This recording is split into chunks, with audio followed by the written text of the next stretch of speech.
Mutton എന്ന് പറഞ്ഞ് ബംഗളൂരുവിൽ ബീഫ് വിറ്റ മലയാളികൾ അകത്തായിട്ടുണ്ട്. ആൾക്കാരെ പറ്റിച്ച ബീഫ് വിറ്റതിന് മാത്രമല്ല ആൾക്കാരെ പറ്റിച്ചതിന് കൂടി അകത്തായി എന്നുള്ളതാണ്. മലയാളികൾ ഈ പറയുന്ന തട്ടിപ്പുമായിട്ട് മറ്റ് സ്ഥലങ്ങളിലേക്കൊക്കെ പോയിട്ട് ഈ കേരളത്തിനാകെ നാണക്കേടുണ്ടാക്കുകയാണല്ലോ. അങ്ങനൊരു പ്രശ്നമുണ്ട് മലയാളിയെ സംബന്ധിച്ച്. മലയാളികൾ നല്ല രീതിയിൽ പഠിച്ച് അല്ലെങ്കിൽ നല്ല രീതിയിൽ ജോലി ചെയ്ത് നല്ല പൊസിഷനിൽ വന്നവർ അല്ലെങ്കിൽ അധ്വാനിച്ച് ജോലി ചെയ്ത് മാന്യമായിട്ട് കേരളത്തിന് പുറത്തും ഭാരതത്തിന് പുറത്തുമൊക്കെ അങ്ങനെ ഉണ്ട്. റെപ്യൂട്ടേഷനുള്ളവരാണ്, ബുദ്ധിയുള്ളവരാണ്, അതെ, എല്ലാവർക്കും സ്വീകാര്യരാണ്, നല്ല പെരുമാറ്റമാണ്, കമ്പ്യൂട്ടർ രംഗത്തൊക്കെ വളരെ വിദഗ്ധന്മാരാണ്. ഇനി ഇവിടെ മടിയൊക്കെ കാണിച്ചാലും കേരളം വിട്ട് കഴിഞ്ഞാൽ നന്നായിട്ട് അധ്വാനിച്ച് ജോലി ചെയ്യുന്നുള്ള അങ്ങനെ കൂടി അവരെ പറ്റി പറയും. ഇവിടെ കൊടി പിടിക്കാനും സമരം ചെയ്യാനും മുതലാളിനെ അങ്ങനെ കുത്തുവാലെടുപ്പിക്കാന്നൊക്കെ പറഞ്ഞ് നടക്കും. പക്ഷെ പുറത്ത് കേരളം വിട്ട് കഴിഞ്ഞാൽ ഈ പ്രശ്നങ്ങളൊന്നുമില്ല. മലയാളി വളരെ റീസണബിളാണ്. പക്ഷെ മലയാളി ഗൾഫിലൊക്കെ പറയും മലയാളിയെ തട്ടിപ്പാണ്, ഇവനെ കണ്ടു കഴിഞ്ഞാൽ തട്ടിപ്പാണെന്ന് പറയുന്ന പോലെ. ഇവിടെ കർണാടകയിൽ പോയിട്ട് 2 പേര് ഹോട്ടൽ നടത്തിയിട്ട് അവസാനം അവിടെ ചെന്ന് മട്ടൻ എന്ന് പറഞ്ഞുകൊണ്ട് ആൾക്കാർക്ക് കൊടുത്ത അത്രയും ബീഫ് അവസാനം ആൾക്കാർ വലിയ പ്രശ്നമായി. എന്നിട്ടാണ് ഈ കേസ് വന്നിരിക്കുന്നത് എന്നുള്ളതാണ് പ്രധാനപ്പെട്ട കാര്യം. അത് ശരിയാണ്. അവർ കർണാടകത്തിൽ നമ്മുടെ മലയാളിയുടെ പേര് കളഞ്ഞു. ഇനിയിപ്പോൾ ഒരു മലയാളി നടത്തുന്ന റെസ്റ്റോറൻറ്റ് ഉണ്ടെങ്കിൽ ആൾക്കാർ എന്ത് സാധനം കൊടുത്താലും സംശയത്തോട് നോക്കുന്ന ഒരു അവസ്ഥ ഉണ്ട്. ഇപ്പോൾ ഇത് കഴിഞ്ഞ് ഈ ചെന്ന കസ്റ്റമേഴ്സ് അവസാനം പരാതിപ്പെടുകയൊക്കെ ചെയ്തപ്പോൾ ഇതായിട്ട് ബന്ധപ്പെട്ട ഒരുപക്ഷെ ഈ ഹെൽത്ത് ഡിപ്പാർട്ട്മെൻറ്റ് എന്തെങ്കിലും ആയിരിക്കാം, ഒരു ഓഫീസർ, അത് എന്തിൻ്റെ ഓഫീസറാണെന്ന് പത്രവാർത്തകൾ വ്യക്തമല്ല. ഈ ഓഫീസർ വന്നു, അയാളൊരു കസ്റ്റമറുടെ ഭാവത്തിൽ വന്നു, ഓർഡർ ചെയ്തതിന് ശേഷം അദ്ദേഹം അതിനെ ടെസ്റ്റിന് വിധേയമാക്കി. ആ സമയത്താണ് ഇത് അറിയുന്നത് മട്ടനൊന്നും അല്ല എന്നുള്ളത്. അപ്പോൾ അത് കർണാടകത്തിൽ വേറൊരു സംഭവം ഉള്ളത്, അവിടെ പശുക്കുട്ടി കാണാൻ പറ്റില്ല. പശുക്കുട്ടി പോത്ത് കുഴപ്പമില്ല. അതിൻ്റെ കാര്യങ്ങളൊക്കെ നിരോധിച്ചിട്ടുള്ള സ്ഥലം കൂടിയാണ്. അപ്പോൾ അങ്ങനെ വരുമ്പോൾ നിരോധിതമായ ഒരു വസ്തുവാണ് ഇവരുടെ റെസ്റ്റോറൻറ്റിൽ കൊടുത്തതെന്നുള്ള ഒരു അഡീഷണൽ ചാർജ് കൂടി അവർ വരും. അപ്പം അത് ഏതായാലും ഒരു വളരെ തെറ്റായൊരു പ്രവണതയാണ്. കാരണം ഒരു സർക്കാരിൻ്റെ ഒരു പ്രത്യേക തരത്തിലുള്ള ഭക്ഷണ വസ്തുവിനെ നിരോധിച്ചിട്ടുണ്ടെങ്കിൽ അത് മറ്റൊന്നിൻ്റെ പേരും പറഞ്ഞുകൊണ്ട് കൊടുക്കുക എന്ന് പറഞ്ഞാൽ അത് സർക്കാരിനെയും പറ്റിക്കുകയാണ്, നിയമത്തിനെയും പറ്റിക്കുകയാണ്, കസ്റ്റമറെയും പറ്റിക്കുകയാണ്. പൊതുതരത്തിലും അത് അനുവദനീയമല്ല അങ്ങനത്തെ കാര്യങ്ങൾ. അത് മലയാളി ചെന്നിട്ട് ഈ വക കുരുത്തക്കേട് കാണിക്കുമ്പോഴാണ് മലയാളിക്ക് പൊതുവെ കുഴപ്പമായിട്ട് വരുന്നത്. അത് ചില സ്ഥലത്ത് മലയാളികളെ പറ്റി അങ്ങനെ പറയാറുണ്ട്. ആൾക്കാർ സമാധാനമായിട്ട് വലിയ സന്തോഷത്തോട്ടിരിക്കുന്നവർ മലയാളി എന്തെങ്കിലുമൊക്കെ കുഴപ്പമുണ്ടാക്കുമെന്ന് അങ്ങനെ പറയാറുണ്ട്. പക്ഷെ അത് കുറേയൊക്കെ മാറിക്കൊണ്ടിരിക്കുകയായിരുന്നു. അത് കാരണം മാറിയ ലോകവ്യവസ്ഥയിൽ ആൾക്കാർ ജോലി ചെയ്ത് ജീവിക്കുക എന്നുള്ളൊരാഗ്രഹമൊക്കെ വന്നപ്പോൾ ഗൾഫ് നാടുകളിലും മറ്റു കേരളത്തിൽ മറ്റുള്ള സംസ്ഥാനങ്ങളിലും അങ്ങനെ ചീത്തപ്പേരൊന്നും വലിയ കാര്യമായിട്ട് ഉണ്ടാക്കാതെ മലയാളി പോകുമായിരുന്നു. ഇപ്പം എല്ലാ നാട്ടുകാരും എന്തെങ്കിലും കുഴപ്പക്കാരുണ്ടാവുമല്ലോ. ഇപ്പോൾ ഫ്രോഡ് കാണിക്കുന്ന ആളുമൊക്കെ എല്ലാ ആൾക്കാരുണ്ടോ. ഹർഷദ് മേത്ത ആയാലും മലയാളി അല്ലല്ലോ. അപ്പോൾ അങ്ങനെയൊക്കെ സംഭവിക്കാം. വിജയ് മല്യ മലയാളിയല്ല. അപ്പോൾ മലയാളി അല്ലാത്തവരും വലിയ പ്രശ്നക്കാരുണ്ട്. ഇത് മലയാളിയുടെ പൊതു സ്വഭാവമായിട്ട് പലപ്പോഴും മാറിയിട്ടുണ്ട്. അതായത് ഉത്തരേന്ത്യയിൽ പോയി കഴിഞ്ഞാൽ, പ്രത്യേകിച്ച് യുപിയിലോ ഡൽഹിയിലോ ഒക്കെ പോയി കഴിഞ്ഞാൽ ഇവന് ബീഫ് വേണം. അവിടെ ചെന്നിട്ട് ഈ പറയുന്ന ഉത്തരേന്ത്യയിലെ പ്രധാനപ്പെട്ട യുപിയിലൊക്കെ ചെന്ന് കഴിഞ്ഞാൽ ഇവൻ ബീഫ് ചോദിക്കും കടയിൽ. അവസാനം ചോദിക്കുന്ന മാത്രയിൽ തന്നെ അടി കിട്ടുന്ന പതിവ് തൊട്ട് അവസാനം ബീഫ് എവിടെയെങ്കിലും ഒപ്പിച്ചുകൊണ്ട് വന്ന് കഴിച്ചോ ഇല്ലെങ്കിൽ കുക്ക് ചെയ്യുകയൊക്കെ ചെയ്ത് പോലീസ് പിടിക്കുന്ന സംഭവങ്ങൾ വരെ ഉണ്ടായിട്ടുണ്ടെന്നുള്ളതാണ്. ഈ പലപ്പോഴും ഈ പറയുന്ന ബീഫ് കടത്ത് ഇതര രാജ്യത്ത് നിന്നുള്ളവരാണ് ഇവിടെ ചെയ്യുന്നത്. പ്രത്യേകിച്ച് ബംഗ്ലാദേശികളൊക്കെയാണ് ഈ ട്രക്ക് ഓടിക്കുന്നത്. അവസാനം ഈ ഗോരക്ഷക സേനകളൊക്കെ പിടിക്കുകയും കേരളത്തിൽ അത് പതിവില്ല, നമുക്ക് അറിയില്ല. പക്ഷേ ഉത്തരേന്ത്യയിലാണെങ്കിൽ ഇത് വളരെ സജീവമായിട്ട് യുവാക്കൾ രംഗത്തിറങ്ങി വരികയും ഈ പറയുന്ന റാക്കറ്റുകളെയൊക്കെ പിടിക്കുകയൊക്കെ ചെയ്യുന്നുണ്ട്. നിയമം മൂലം നിരോധിച്ചതാണ്. ആൾക്കാർക്ക് ഇവിടെ പറഞ്ഞു കഴിഞ്ഞാൽ, ഇത് പറഞ്ഞാൽ കേരളത്തിൽ പറഞ്ഞ വലിയ പ്രശ്നമാണ്. ബീഫ് എന്താ കഴിച്ചാലെന്താ എന്ന് പറഞ്ഞുകൊണ്ട് ഉടനെ റിബലാവുകയാണ്.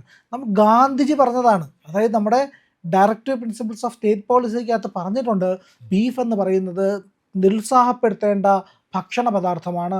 അത് നമ്മൾ നിരോധിക്കുന്ന ഘട്ടത്തിലേക്ക് എത്തണം. അത് ഭാവിയിൽ അങ്ങനത്തെ നിയമനിർമ്മാണം നടത്തണമെന്ന് കൂടി നമ്മുടെ ഭരണഘടനയിൽ പറഞ്ഞിട്ടില്ലേ? അതുണ്ട്. പക്ഷേ അതിൽ മലയാളിയുടെ ഒരു പ്രശ്നം എന്ന് വെച്ചാൽ മലയാളിക്ക് എല്ലാത്തിനെയും ചോദ്യം ചെയ്യുന്ന ഒരു സ്വഭാവമാണ്. ഓക്കെ, ഒരു പരിധിവരെ നല്ലതായിരിക്കാം. പക്ഷെ ഒരു നിയമം ഉണ്ടെങ്കിൽ അതിൽ ലംഘിക്കണം. ലംഘിച്ചാൽ ഇപ്പോൾ എന്താ കുഴപ്പം?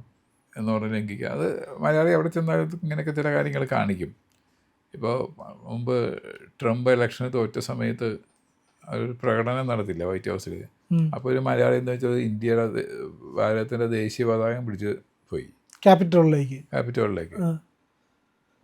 ഹില്ലിലേക്ക്. അപ്പോൾ എന്ത് പറ്റും, ഇന്ത്യയുടെ ദേശീയ പതാക വഹിച്ചാൽ അത് ഭാരതത്തിൻ്റെ പ്രതിനിധിയായി മാറുകയാണ്. അതായത് ചിന്തിക്കുന്നില്ല.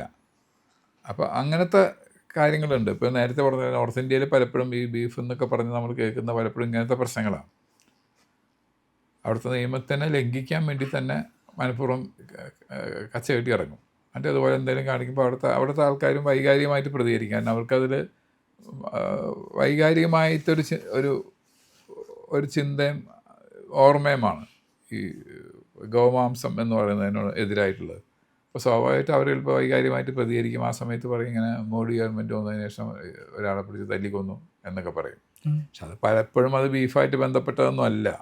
ഇപ്പം മുഹമ്മദ് അഖ്ലാഖിൻ്റെ മരണമാണ് ഏറ്റവും കൂടുതൽ ചർച്ച ചെയ്യപ്പെട്ടുള്ളത്. പിന്നീട് അതിൻ്റെ കാരണങ്ങളൊക്കെ വെളിയിൽ വന്നു. ഇവർ തമ്മിലുള്ള അയൽക്കാർ തമ്മിലുള്ള പ്രശ്നങ്ങളായിരുന്നു, ഇയാളും മറ്റുള്ളവരും തമ്മിലുള്ള വ്യക്തിപരമായ വിരോധത്തിൻ്റെ പേരിലുണ്ടായ സംഘടനമാണ്. പിന്നെ അത് ബീഫിൻ്റെ പേരിലേക്ക് മാറി എന്നുള്ളതാണ്. സാർ പക്ഷേ ഒന്നാലോചിച്ച് നോക്കുക, അതേ സമയത്ത് അഖ്ലാഖിൻ്റെ കാര്യം ബീഫിൻ്റെ പേരിലാണ് തല്ലിക്കൊന്നതെന്ന് പറഞ്ഞുകൊണ്ട് ഇവിടെ നിരന്തരം പ്രചാരണം നടത്തുമ്പോൾ ഇന്നലെ കൊല്ലപ്പെട്ട സൂര്യ ചൗഹാൻ എന്ന് പറഞ്ഞിട്ടൊരു പയ്യൻ, 17 വയസ്സേ ഉള്ളൂ, ബക്രീദിന് അവനെ ബലി കൊടുത്തതാ. അതിനു മുൻപ് ഈ പറയുന്ന തരുൺ കുമാർ എന്ന് പറഞ്ഞിട്ട് നമ്മുടെ ഹോളിയുടെ സമയത്ത് ഒരു യുവാവിനെ തല്ലിക്കൊന്നു. ഇതെല്ലാം ഇസ്ലാമിക ആൾക്കൂട്ട കൊലപാതകങ്ങളാണ്. അപ്പോൾ അതൊന്നും ചർച്ച ചെയ്യപ്പെടുകയില്ല. പക്ഷേ ഈ ബീഫ് എന്ന വ്യാജ പേരിൽ ശരിക്കും നമ്മൾ വ്യക്തിവിരോധത്തിൻ്റെ പേരിലുണ്ടായ സംഘട്ടനത്തിൽ കൊല്ലപ്പെട്ട ആളെ ബീഫിൻ്റെ പേരിൽ കൊന്നു എന്ന് പറഞ്ഞ് അവതരിപ്പിക്കുകയും ചെയ്യും. ഇത് ഒരു ഇരട്ടത്താപ്പല്ലേ? അല്ല, ഈ കാര്യത്തിന് മുഴുവൻ ഇരട്ടത്താപ്പാണ്. ഇപ്പോൾ പണ്ട് ഹരിയാനയിൽ ഒരാൾ മരിച്ചപ്പോൾ നമ്മുടെ ഗവൺമെൻറ്, പിണറായി ഗവൺമെൻറ് 10 ലക്ഷം രൂപ അയാളുടെ വീട്ടുകാർക്ക് കൊടുക്കാൻ പോകണമെന്ന് പറഞ്ഞാൽ അദ്ദേഹം നേരിട്ട് കൊണ്ട് കൊടുക്കുമോ അങ്ങനെ എന്തോ ഉണ്ടായിട്ടുണ്ട്. കൊടുക്കാൻ പോകണമെന്ന് പറയുമോ കൊടുത്തോ എന്തോ, നേരിട്ട് പോയോന്ന് എനിക്ക് ഓർമ്മയില്ല.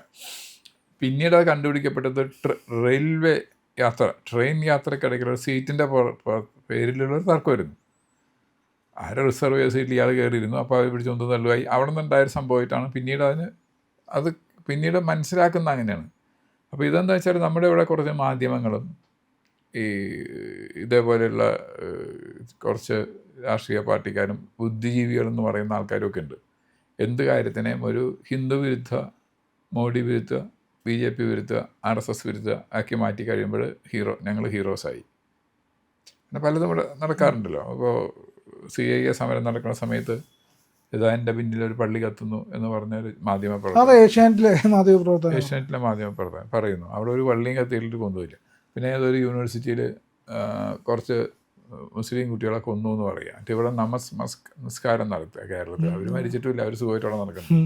അപ്പോൾ ഇത് നമ്മുടെ ഈ ചില മാധ്യമപ്രവർത്തകർക്കും ചില സോക്കോൾഡ് ബുദ്ധിജീവികൾക്കും പിന്നെ ഈ BJP വിരുദ്ധ രാഷ്ട്രീയ പാർട്ടിക്കാരുടെ ഒരു അജണ്ടയാണത്. അതിനെ പറയാൻ അതാണ് റെയിൽവേ ട്രെയിനിലുള്ള യാത്രയ്ക്ക് അടികൊണ്ട് മരിച്ചു പോയ ആൾ അവസാനം അത് ബീഫിൻ്റെ രക്തസാക്ഷിയായിട്ട് മാറുകയാണ്. അപ്പോൾ കർണാടകത്തിലെ സംബന്ധിച്ച് പറയുകയാണെങ്കിൽ നമ്മളിനി ഗോതത്തിൻ്റെ പ്രോസ് ആൻഡ് കോൺസ്, അതിൻ്റെ നന്മ തിന്മ നോക്കണ്ട, അതിലോട്ട് പോകാതെ തന്നെ നോക്കി കഴിഞ്ഞാൽ ഇയാൾ ഓർഡർ ചെയ്ത സാധനമാണ് അയാൾക്ക് കിട്ടിയതെന്നുള്ളതാണ് ഏറ്റവും വലിയ പ്രശ്നം. അവരാണ് ഏറ്റവും വലിയ വഞ്ചന അല്ലേ? ഞാൻ ഗോതമ്പ് ദോശ അല്ല അരിദോശ ഓർഡർ ചെയ്തിട്ട് ഗോതമ്പ് ദോശ കൊണ്ട് വന്നിട്ട് ഇത് അരി തന്നെയാണ്, നിറത്തിൽ മാറിയാണെന്ന് പറഞ്ഞാൽ എനിക്ക് സ്വീകാര്യമാവില്ല. അപ്പോഴാണ് എനിക്ക് കംപ്ലയിൻറ്റ് ചെയ്യേണ്ടി വരിക. കംപ്ലയിൻറ്റ് ചെയ്യുമ്പോൾ ഹെൽത്ത് ഓഫീസർ വരും, പിടിക്കും, ഇതൊക്കെ ഉണ്ടാവും. പക്ഷെ ഇനിയിപ്പോൾ ഇതിന് വരാൻ പോകുന്നത് കഥ അങ്ങനെ ആയിരിക്കില്ല. ബീഫ് കഴിക്കാനുള്ള സ്വാതന്ത്ര്യം പോയി എന്നായിരിക്കും. 2 പേരെ എതിർത്തു, ബാക്കി 10 പേർക്ക് കഴിക്കണമെന്ന് ആഗ്രഹം ഉണ്ടായിരുന്നുകൊണ്ടാണ് ഞങ്ങളത് ചെയ്തത് എന്നൊക്കെ പറഞ്ഞിട്ട് ഇനി പുതിയ കഥകൾ ഇങ്ങനെ വരും ഇതിനെ പറ്റിയിട്ട്. ഏതായാലും 2 പേര് അകത്തായിട്ടുണ്ട്. കർണാടക പോലീസ് വെറുതെ വിട്ടുമില്ല. അവിടെ ഈ പറയാൻ പറ്റില്ല, സംഖ്യകളാണെന്ന് പറയാൻ പറ്റില്ല, കാരണം കോൺഗ്രസ്സാണ് കർണാടക ഭരിക്കുന്നത്.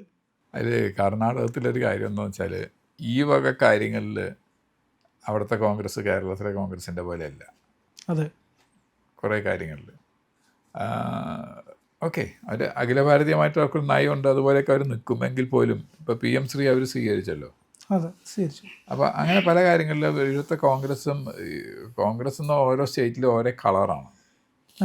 ഇവിടെയുള്ള കളറായിരിക്കില്ല അസ്സാമിലെ കളറ്, വേറെ സ്ഥലത്ത് മറ്റൊരു കളറായിരിക്കും. അപ്പോൾ അതുകൊണ്ട് പറയാൻ പറ്റില്ല. പിന്നെ അതുമാത്രമല്ല, അവിടെ എങ്ങനെ വന്നു കഴിഞ്ഞാലും ഭരണത്തിലല്ലെങ്കിൽ ശക്തമായ പ്രതിപക്ഷമായിട്ട് BJP ഉണ്ടല്ലോ. അതെ. ഇപ്പോൾ BJP ഒന്നുകിൽ ഭരിക്കുന്നു അല്ലെങ്കിൽ കോൺഗ്രസ് ഭരിക്കുന്നു. പക്ഷെ ഇപ്പുറത്ത് BJPയുടെ വെറും ഒരു ഇവിടുത്തെ 3 അംഗങ്ങളുള്ള പോലത്തെ ഒരു അവസ്ഥയല്ലല്ലോ. ശക്തമായ പ്രതിപക്ഷമാണ്. അതുകൊണ്ട് ശക്തമായൊരു പ്രതിപക്ഷത്തിന് പലതും എക്സിക്യൂട്ടീവ് തീരുമാനങ്ങളെ, സർക്കാരിൻ്റെ നയങ്ങളെയല്ല ഞാൻ ഉദ്ദേശിക്കുന്നത്, എക്സിക്യൂട്ടീവ് തീരുമാനങ്ങളെ പലതിനും സ്വാധീനിക്കാനായിട്ട് സാധിക്കും. അതിൻ്റെ ഒരു അകത്തായ ആൾക്കാരുടെ കാര്യം പോക്കായിരിക്കും. മലയാളി അവിടെ പോയി വേണ്ടാത്ത പണിയൊക്കെ കാണിച്ചകത്തായി. പ്രിയപ്പെട്ട പ്രേക്ഷകരെ, ഞങ്ങൾ ഇന്ത്യ ലൈവ് പതിവ് പോലെ നമ്മൾ പറയുകയാണ്, മാധ്യമങ്ങളിൽ വരാത്ത, മറ്റു മാധ്യമങ്ങൾ പറയാത്ത വാർത്തകളാണ് നിങ്ങളുടെ മുന്നിലേക്ക് കൊണ്ടുവരുന്നത്. ഇത് പറയാൻ ഞങ്ങൾക്ക് പ്രേരണയും ശക്തിയും നിങ്ങളാണ്. നിങ്ങൾ ഞങ്ങളുടെ കൂടെ ഉണ്ടാവണം. ഞങ്ങളുടെ ചാനൽ സബ്സ്ക്രൈബ് ചെയ്യണം. നമുക്കൊരു ചാനൽ കൂടിയുണ്ട്, C4N, C4N മലയാളം.